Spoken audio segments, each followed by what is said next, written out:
Hello, bienvenue dans un nouveau carnet de bord. Aujourd'hui on est lundi et j'arrive avec des paquets parce que j'ai eu des petits colis dans ma boîte aux lettres. Enfin des petits, non. Il y a un gros colis que je ne peux plus attendre. Je ne peux plus attendre. Voilà.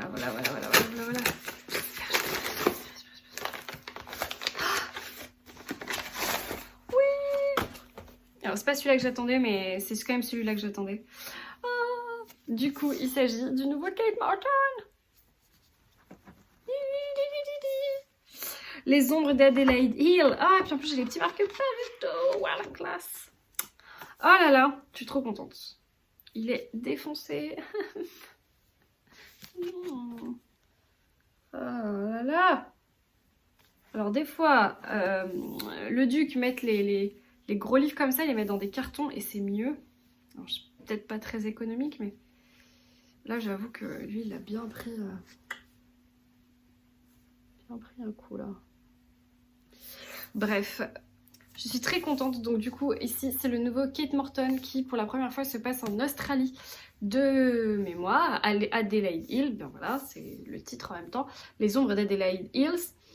Et voilà, je voulais que je vous lise le résumé, je ne sais pas, mais en tout cas c'est un bébé assez énorme. Et bien sûr on a ici de l'eucalyptus globulus sur la couverture, voilà, avec des fleurs d'eucalyptus. Je suis très contente, j'aimerais bien faire une belle photo Instagram eucalyptus.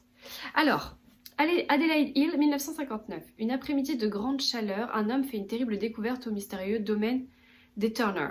Une enquête policière est ouverte et la petite ville de Tumbyla est impliquée dans l'une des affaires de meurtre les plus choquantes de l'histoire de l'Australie du Sud. 60 ans plus tard, Jess, journaliste à Londres, est à la recherche d'un sujet. Quand elle reçoit un appel de Sydney pour l'informer que sa grand-mère est à l'hôpital à la suite d'une chute, la jeune femme décide de rentrer en Australie auprès de celle qui l'a élevée. Pour la première fois livrée à elle-même dans la maison de son enfance, Jess s'aventure dans les pièces qui lui étaient interdites et découvre le secret qui unit la tragédie de Turner à sa propre famille. Avec l'immense talent qu'on lui connaît, Kate Morton est un page turner envoûtant qui explore le destin de femmes liées par la force de l'amour et le poids de secrets. Oh là là! J'aime tellement Kate Morton. J'en ai pas lu énormément d'elle, j'en ai lu que 3. Mais clairement, c'est secrets de famille, c'est des non-dits, des demeures, des lettres cachées, des photos découpées, des journaux intimes redécouverts, des générations en génération, des secrets qui se passent de femme en femme. Ah, voilà, ça c'est clairement de Kate Morton. C'est une autrice australienne qui a l'habitude d'écrire sur des personnages et des histoires qui se passent plutôt au Royaume-Uni, plutôt en Angleterre. Donc là je suis contente de pouvoir retourner dans son pays et de découvrir un petit peu plus l'Australie à travers ses romans. Voilà, je suis trop contente. Il est magnifique en plus, le travail éditorial est canon. Et alors à l'intérieur, j'ai vu que j'avais des petites choses. Alors j'ai un marque-page qui est de ce côté un peu commercial, mais de ce côté très élégant.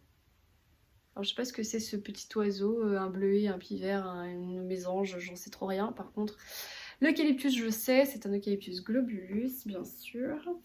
Et alors là on a des petites cartes postales, de la couverture, de l'autrice. Ah, il y a un petit message derrière. Dear reader, I am so thrilled to share this very special novel with you and to offer you a wonderful journey to my home country, Australia. Wishing you much happy reading. Thank you, Kate. Trop mignonne. Trop chou.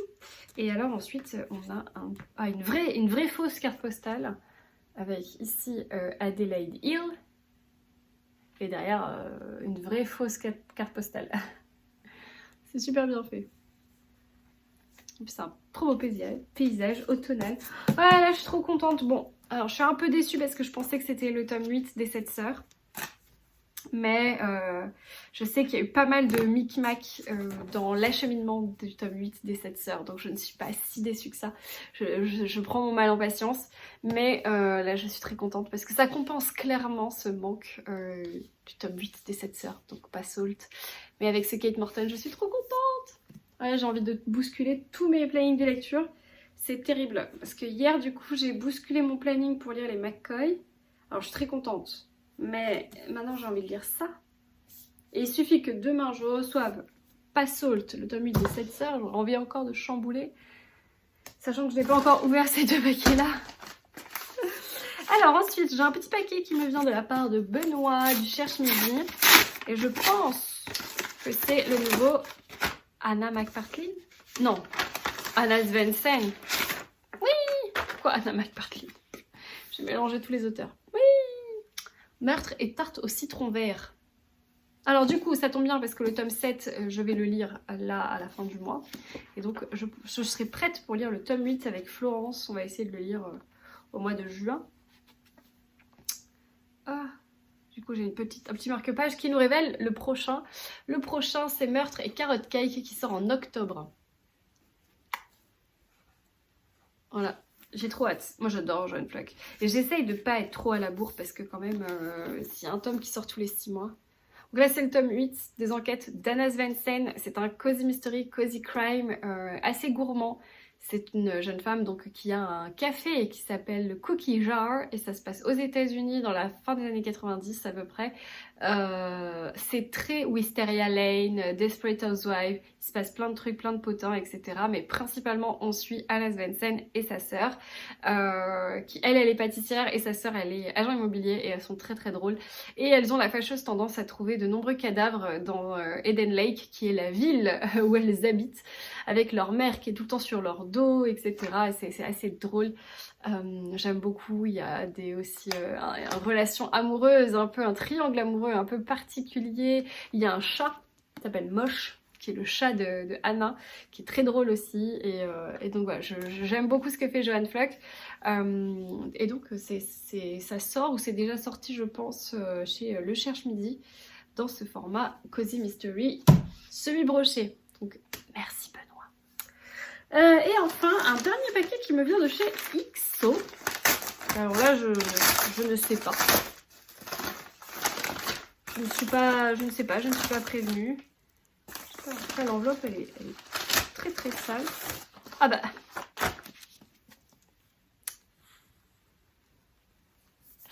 Le dernier Mireille Calmel. Oh, c'est un tome 1, c'est une nouvelle saga. Le Templier de l'Ombre, le nouveau roman de Mireille Calmel, un thriller médiéval de fièvre et de passion. Ah bon, alors déjà, je remercie XO pour l'effort parce que cette couverture est déjà beaucoup plus sympa que les deux précédents, qui sont franchement moches. Là, franchement, c'est top. Ah, j'aime trop le Templier de l'Ombre. Et ben là, je viens de finir La Fille des Templiers, d'accord, donc je suis à la bourre. Alors, le dernier qui est sorti, c'était D'écume et de sang. Et après, il y a Morgane des Brumes aussi qui doit sortir. Mais D'écume et de sang va paraître chez Pocket. Alors, la couve est beaucoup plus sympa. Et il y a Morgane des Brumes. C'est les deux précédents. Je suis un peu à la bourre, donc il faut que je les lise. Mais là, je suis trop contente. Un thriller médiéval envoûtant un roman de fièvre et de passion. 12 février 1306 à Razès. Cela aurait dû être le plus beau jour de ma vie. Mon frère, André, chevalier de l'ordre du Temple, me conduisant à l'hôtel où m'attendait l'homme parfait qu'il m'avait choisi pour époux. Seulement voilà, au jour de mes noces, j'étais seule. Toutes deux avaient disparu. Depuis ce jour, la jeune Margot de Dante cherche la vérité. Une vérité enfouie dans cette vallée du Razès où vibre encore l'histoire des Cathares. Elle se croyait forte, capable de retrouver les siens. Elle ne s'attendait pas à ce que le vrai coupable jalonne son parcours de cadavre. Elle n'imaginait pas devoir devenir une autre pour leur échapper. Il ne lui reste qu'un ultime combat à mener, Mais qui de l'alchimiste, du cathare, du templier en détient la clé, celle qui lui permettra de survivre et de se relever? Avec sa plume enchanteresse, Mireille Calmel nous entraîne au cœur de l'ancien pays cathare, sur les chemins mystérieux de l'ordre du Temple, la quête de vérité haletante et inoubliable d'une femme courage. Oh. Et ça aussi. Ah, c'est dédicacé. À ma chère Estelle, le Templier de l'ombre, bien cordialement, bien chaleureusement, pardon. Et c'est un tome 1. Oh là, j'ai envie de lire ça aussi. Vous savez, c'est infernal cette sensation de se dire qu'on a tout le temps envie de lire 1 million de trucs, on n'a pas assez de temps, on a trop de choix. Et j'ai encore tout ça à lire et à chaque fois que je regarde mes étagères et mes bibliothèques, je me dis oh j'ai trop envie de lire ça, mais ça a l'air trop bien, mais ça c'est génial, mais ça fait trop longtemps que j'ai envie de le lire, et ça machin on a parlé, et ça truc on a dit que du bien, et j'ai envie de les lire. En fait j'ai pas une mauvaise relation avec ma palle, puisque ma palle est immense et j'adore ça.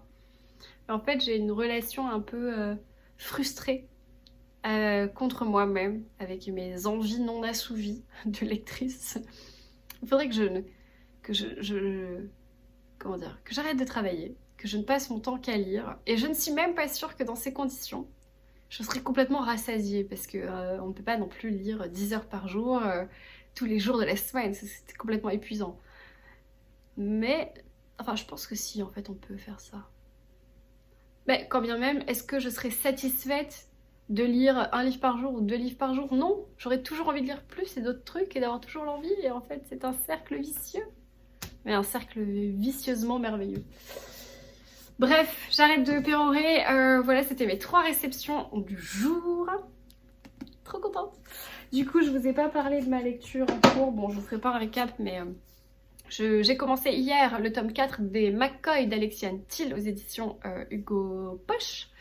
Et donc on suit encore l'aventure ici des clans d'Écosse, des différents binômes, couples et familles écossaises dans ce tome 4, sans en dire trop. J'aime beaucoup cette saga, c'est une saga romantique, un peu historique, d'aventure aussi. C'est vraiment très addictif. Et voilà, je vous en reparlerai plus tard dans ce carnet de bord, je vous ferai peut-être un récap de la saga. Mais voilà, c'est ma lecture en cours. Et j'ai aussi un peu en parallèle, mais je sais pas trop si je vais reprendre tout de suite. J'avais commencé Nancy Mitford, Highland Fling. Je l'avais commencé avec Florence, mais Florence elle l'a dégommé. Et moi, bah, je me suis pas trop attachée. Pour l'instant, au début, j'ai pas ultra accroché, parce que j'avais pas vraiment envie de lire ça, je pense, hier soir. Donc j'y reviendrai peut-être plus tard. Je vous laisse, je vous dis à plus.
Je sais pas si vous connaissez mon obsession pour Lucinda Riley, mais du coup j'ai le carnet des 7 sœurs, une petite map monde et le sous-boc du Mutaga Country Club qui est mentionné notamment dans le tome ici 6. J'ai eu un bug. J'ai d'ailleurs le 7 ici. J'ai la saga en 2 éditions. Ici une première édition à partir du tome 3. Ici 3, 4, j'ai le 2 d'ailleurs, non, 2, 3, 4, 5 dans l'ancienne version, parce que dans le tome 3 là il y avait mon avis je crois, et du coup ensuite j'ai refait la saga avec la nouvelle édition trop belle de chez Charleston, donc jusqu'au 7. J'ai ici des vieux aussi, des vieilles éditions Charleston en grand format, Et de ce côté aussi, mais là c'est des un peu plus récentes après Karine Pitoki. Et les autres grands formats Charleston, je les ai pas encore dans ma palle, enfin ils sont dans ma palle pardon, ils sont pas encore dans la bibliothèque. Mais bref, j'arrête pas en fait de regarder ma bibliothèque parce que j'ai trop envie d'avoir le tome 8 Passault et que je ne le reçois toujours pas. Donc déjà je ne sais pas comment je vais faire si j'enlève ceux-là pour faire rentrer le tome 8 et que je les décale là. Enfin bref, j'ai des micmacs de saga à faire, mais je suis pas sûre de pouvoir patienter encore longtemps avant de me lancer dans le tome 8. Et je sais que malheureusement, je vais craquer. Pourquoi je ne peux pas attendre? C'est parce qu'en fait je suis censée le recevoir de la part de Charleston et donc du coup je l'ai vu en librairie mais je sais que je vais le recevoir donc je l'attends patiemment. Et le truc c'est que j'ai vu que sur Next Story il y avait le tome 8 en audio ici même. Du coup j'ai trop envie de l'écouter sur Next Story, de le commencer comme ça, le temps de patienter avant de recevoir la version papier, parce que regardez ma bibliothèque. Ouais, j'ai trop hâte. En plus c'est le mois de la saga, j'ai plein de voyages à faire professionnels, donc j'ai trop envie de l'écouter. Je crois que je vais me lancer. Qu'est-ce que vous en dites? En tout cas, du coup là je l'ai téléchargé sur l'appli et il y en a d'autres qui sont disponibles. Ça c'est le tome 1, Maya, le tome 2 et c'est tout. Mais c'est déjà pas mal si vous voulez vous lancer dans la saga et que vous connaissez pas encore, vous les avez ici. Mais ce tome 6 quoi, en avant-première. Je sais pas combien de temps il fait. 22h59.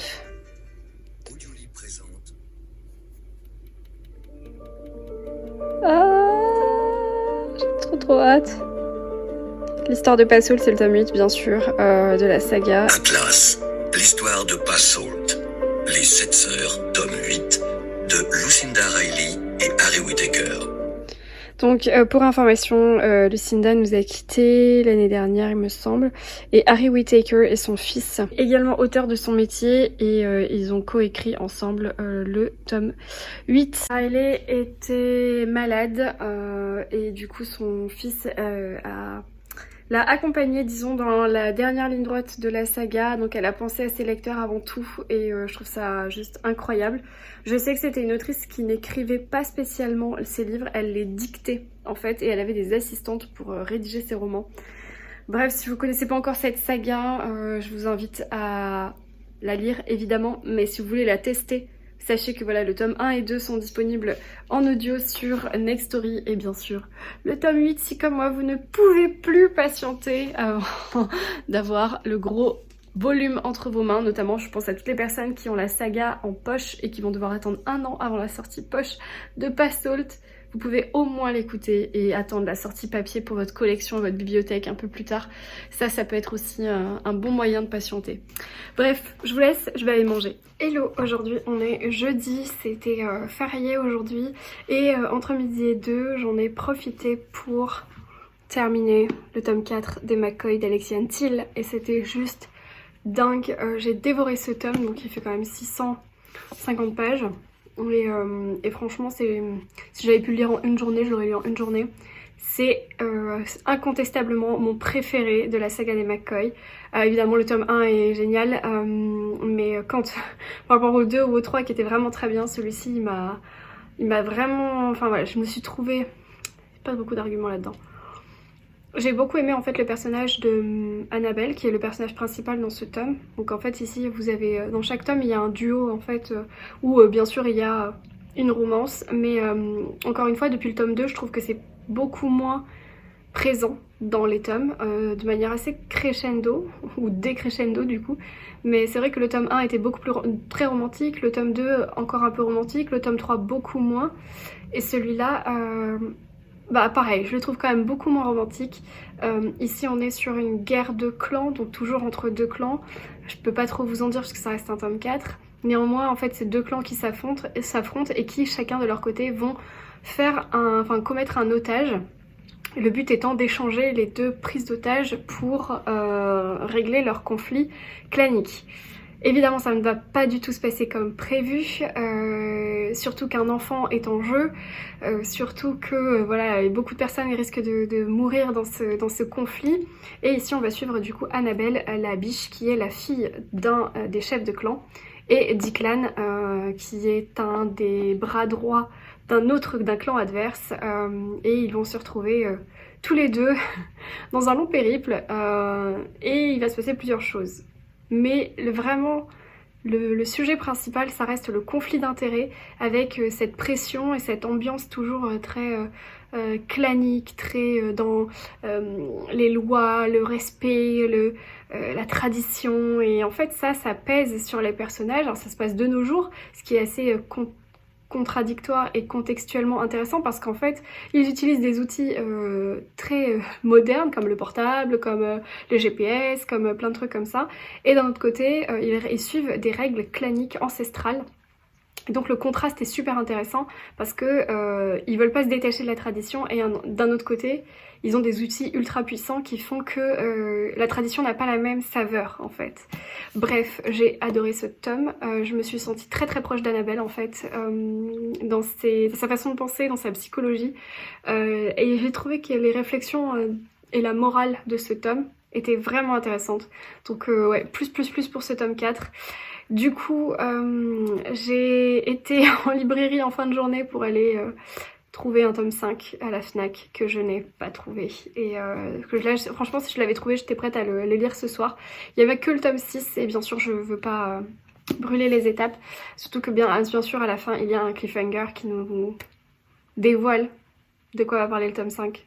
Et voilà, donc un régal. Si vous connaissez pas la saga des McCoy et que ça vous intéresse, que vous aimez bien la romance mais pas trop, mais que vous aimez surtout en fait les traditions claniques écossaises, si vous aimez les paysages d'Écosse, si vous aimez la loyauté, la vengeance, l'amour, la trahison, les secrets, il y a tout là-dedans, c'est génial. Bref, du coup ma prochaine lecture c'est Des meurtres pour lâcher prise de Carsendus aux éditions du Cherche Midi, que je vais lire avec Florence, même si elle a déjà bien commencé et bien entamé. Je voulais absolument finir les McCoy avant de la rejoindre pour cette lecture. Et du coup voilà, c'est le tome 2, alors je suis désolée je vous parle que de saga, mais c'est le tome 2 des meurtres zen de Carsendus. Ce sont donc un espèce de cozy mystery thriller assez drôle en fait, c'est très horripilant, c'est allemand mais c'est très drôle, c'est très bien traduit, et du coup bah, j'ai hâte de découvrir ce tome 2. J'ai encore bien en tête le premier tome que j'avais lu il y a pas si longtemps, et le tome 3 du coup s'appellera Des meurtres pour retrouver son calme.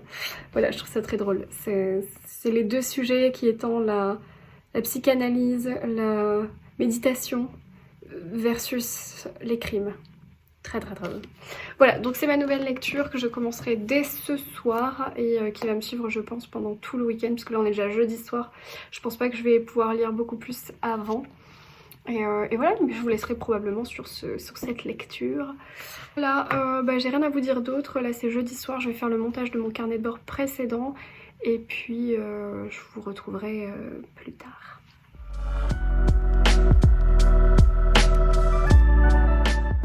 Hello, aujourd'hui on est vendredi et là il est 15h15 déjà, faut que je parte à 16h, j'avais pas vu l'heure. Je vous prends 2 minutes, j'ai une journée de dingue qui a commencé à 5h du matin. Ouais, ça commence à être assez intense niveau travail à cause de ces petites choses. Voilà les coupables. Les pivoines françaises, c'est une grosse période la pivoine pour nous, et ici... Pour celles qui veulent savoir, ce sont des pivoines au cœur double. Là, elles viennent d'à peine d'être mises à l'eau, hein, donc elles ne sont pas encore ouvertes. Par celle-là qui commence à s'ouvrir. Et là, ce sont des Alexander Fleming, pour celles qui voudraient le nom de cette variété. Et elles sont assez fuchsia. Et c'est tellement agréable dans la maison d'avoir ces couleurs. Parce que c'est la semaine du Festival de Cannes et que vous ne voyez pas, mais il pleut.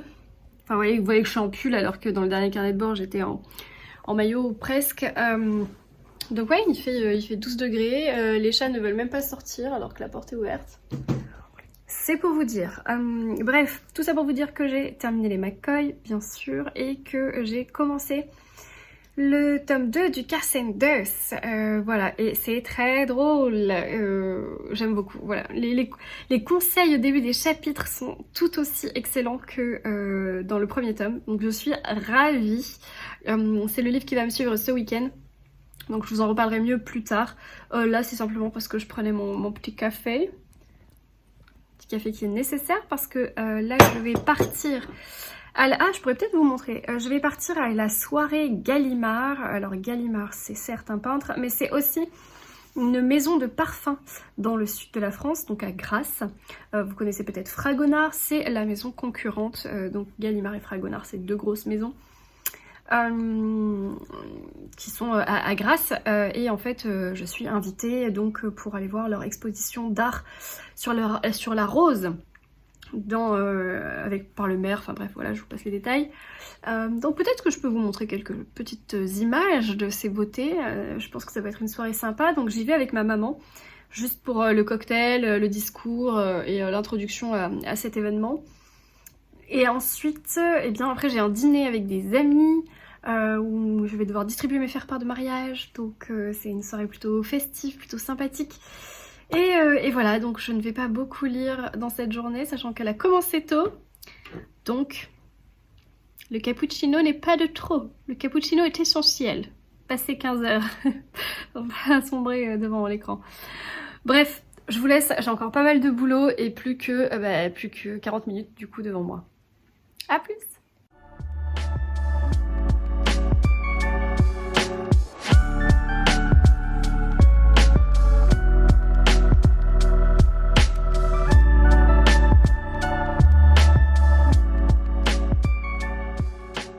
Aujourd'hui on est samedi et je viens tout juste de rentrer de mon après-midi, enfin de ma journée après-midi avec ma maman.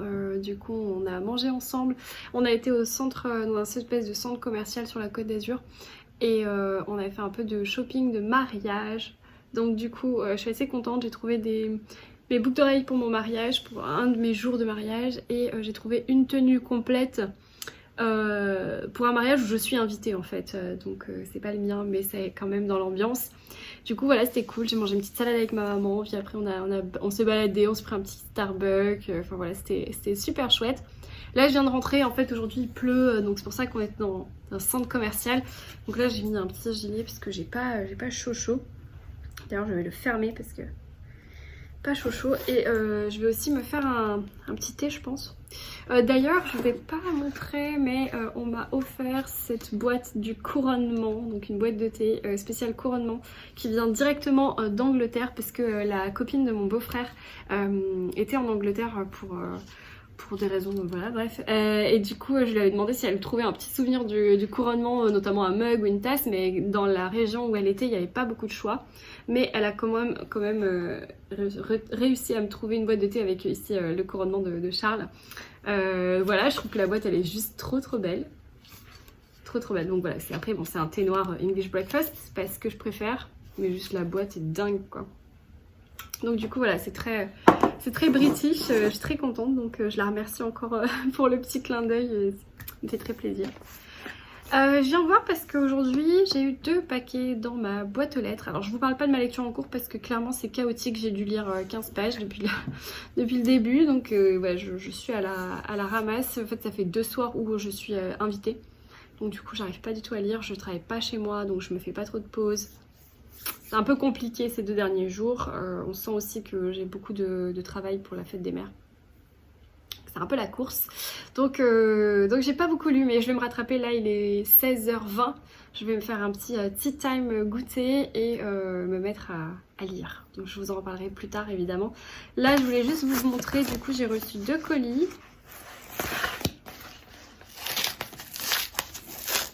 Je sais pas trop de qui ça vient. Oh! Donc j'ai reçu le tout dernier Tony Béard, Une folle envie de liberté. Ah, il doit être dédicacé parce que je m'y attendais pas. Alors, chère Estelle, je suis très émue de vous confier mon Alice et sa folle envie de liberté. Bonne lecture. Trop bien. Trop bien. sais pas si vous connaissez. La couve, elle est très summer vibes. Très peps. J'aime beaucoup. Alors, donc de quoi ça parle? Je vous lis le résumé. La vie d'Alice Lambert est en vrac. Après avoir quitté son mari, sa maison et tous ses repères, elle se voit obligée de s'installer à Paris, chez son père avec qui elle est en conflit depuis toujours. À l'aube de ses 50 ans, elle doit réinventer sa vie et repartir à zéro, mais ce nouveau défi lui semble insurmontable. Par les fenêtres de ce grand appartement désert, elle voit le monde tourner sans elle et revisite son passé entre 2 verres de whisky. Son enfance chez ses grands-parents italiens, son adolescence rock'n'roll, ses blessures familiales mal cicatrisées, quel choix a-t-elle fait pour en arriver là? Mais Alice n'est pas aussi seule qu'elle le croit. Soutenue par la fougueuse sororité des femmes du 19 bis boulevard Montmartre, elle va enfin oser se lancer dans de nouvelles expériences et peut-être même s'autoriser à vivre l'histoire d'amour qu'elle s'est toujours interdite. Car dans son cœur palpite une folle envie de liberté. Ça donne envie, hein? Bon, mais ça a l'air cool! Trop bien. Voilà, il y a un petit mot trop mignon de Tony Béard imprimé. J'ai eu envie d'écrire un livre qui parle d'élan, d'envol, d'une prise de pouvoir sur sa vie, un roman gai et triste parfois, qui raconte une femme, des femmes inspirantes, émouvantes, libres. Bienvenue au 19 bis, boulevard Montmartre. Cool! Ça a l'air trop bien. C'est très joli ce verre d'eau là. J'aime beaucoup. Bon bah merci beaucoup Tony Béard. Et alors j'ai un deuxième paquet.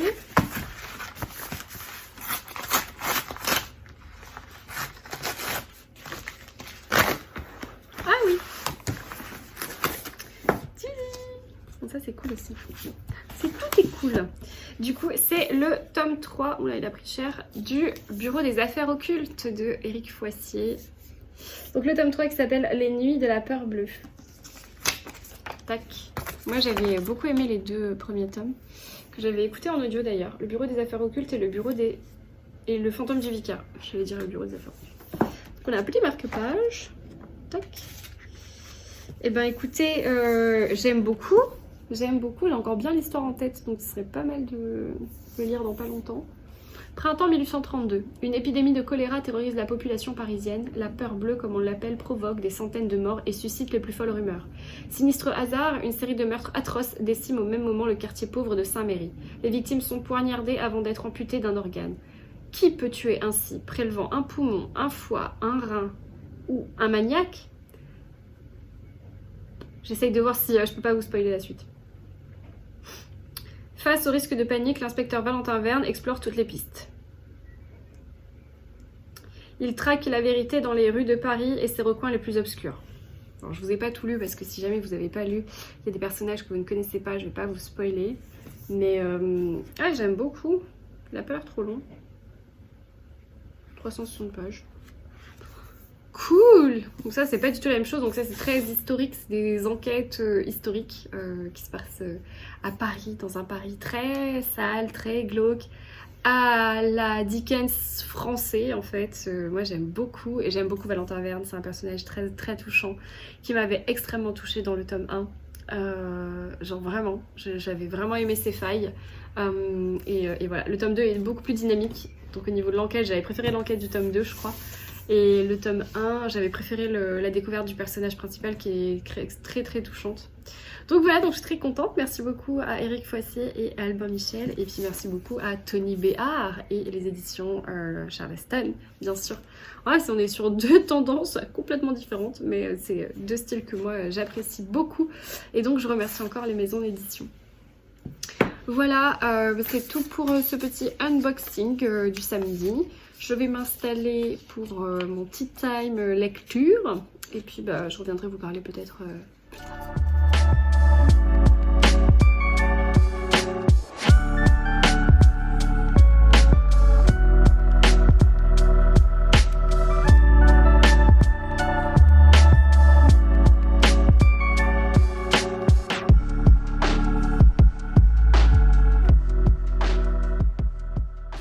Je sais pas vous, mais moi en ce moment mes journées sont très chargées Et c'est vrai que même si le soleil, lui, n'est pas encore couché, moi, je me suis levée assez tôt, j'ai commencé ma journée assez tôt.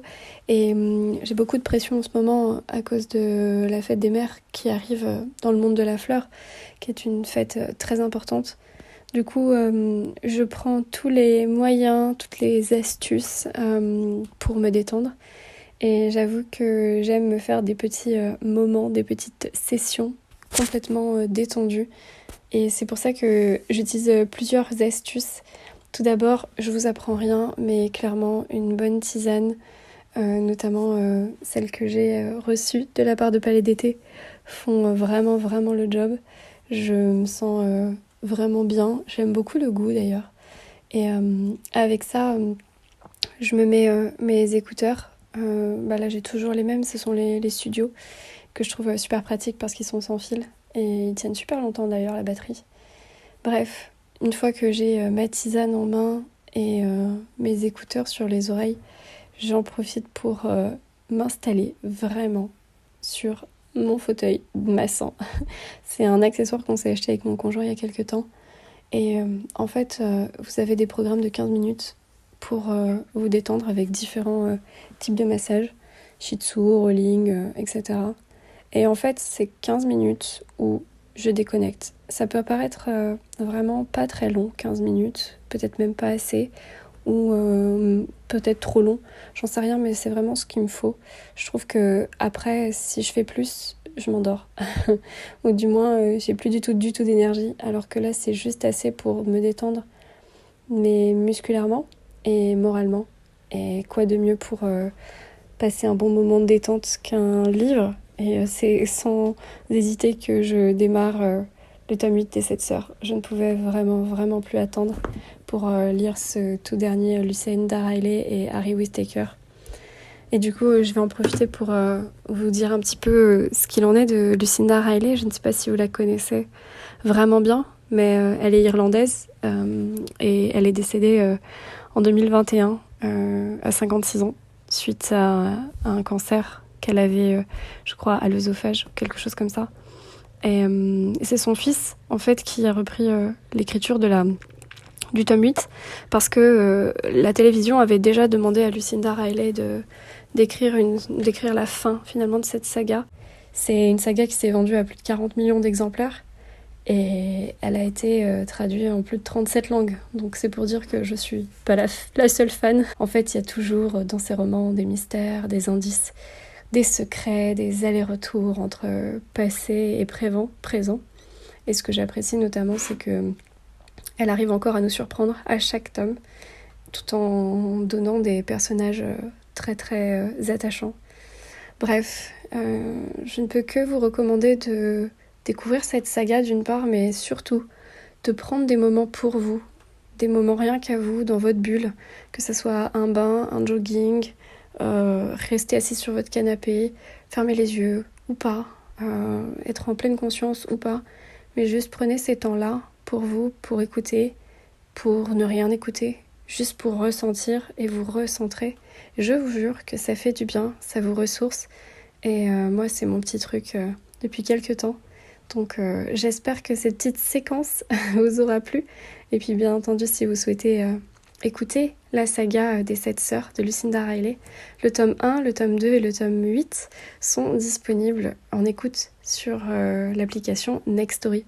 Vous avez bien sûr toutes les infos dans ma barre d'infos si vous voulez essayer cette appli. Moi, je suis déjà convaincue depuis un moment. Allez, je vous laisse et je vais profiter. Aujourd'hui, on est mardi et je n'ai pas conclu le carnet de bord hier. Je n'ai pas du tout pris le temps de filmer. Du coup, je sais pas du tout où j'en suis dans ce carnet de bord.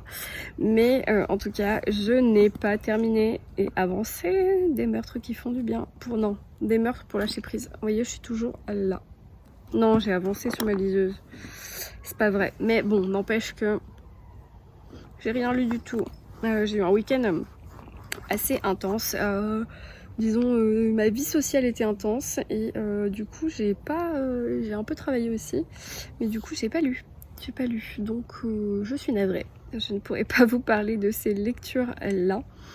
de cette lecture-là en tout cas. J'ai un petit peu avancé mon livre audio, mais encore une fois, je suis à la moitié, donc je vais pas vous en reparler non plus. Je suis toujours dans mon écoute de La fille de l'ogre, pardon, de Catherine Bardon, et j'ai commencé, donc ça c'est La fille de l'ogre de Catherine Bardon, c'est sur Audible, que j'avais commencé quand j'avais rencontré l'autrice, et ensuite j'ai commencé sur Audible, sur Nextory, oh là là je mélange tout. Ensuite j'ai commencé sur Nextory, Passault, le tome 8 des 7 sœurs, parce que je n'ai toujours pas reçu la version papier. Alors manifestement Charleston a décidé de ne pas me l'envoyer, je ne le méritais pas. Non mais je vais attendre encore un peu, voir si je le reçois vraiment, parce que je l'avais quand même demandé.